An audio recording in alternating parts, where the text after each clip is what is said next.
প্রিয় মুসলিম ভাই ও বোনেরা, রাসূলুল্লাহ সাল্লাল্লাহু আলাইহি ওয়াসাল্লাম বলেছেন, যে ব্যক্তি আল্লাহকে ভয় কাঁদে তার চোখ জাহান্নামের আগুন স্পর্শ করবে না। তিরমিজি ১৬৩৩। এক যুবক রাতে একা কুরআন পড়ছিল। যখন সে পড়ল জাহান্নামের শাস্তি, তার চোখ বেয়ে অশ্রু ঝরল। হয়তো দুনিয়ায় কেউ দেখেনি, কিন্তু আখেরাতে ওই এক ফোঁটা চোখের পানি তাকে জাহান্নাম থেকে রক্ষা করবে। মৃত্যুর পর বান্দাকে তার অবস্থান দেখানো হয়। যদি জান্নাতের হয় তবে জান্নাত, আর যদি জাহান্নামের হয় তবে জাহান্নাম। বুখারী ১৩৭৯। একজন মুমিন মারা গেলেন। কবরের ভেতর ফেরেশতারা জান্নাতের জানালা খুলে দিলেন। প্রতিদিন সকাল সন্ধ্যায় জান্নাতের বাতাস পান তিনি।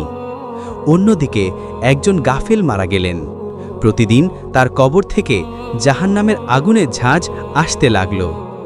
একজন ব্যক্তি অনেক ভালো কাজ করেছিল, কিন্তু নামাজকে হালকা মনে করত। আখেরাতে প্রথমেই যখন নামাজের হিসাব হলো, দেখা গেল নামাজ নষ্ট, ফলে অন্য সব আমল বাতিল হয়ে গেল। তখন সে আফসোস করতে লাগল, কিন্তু ততক্ষণে দেরি হয়ে গেছে।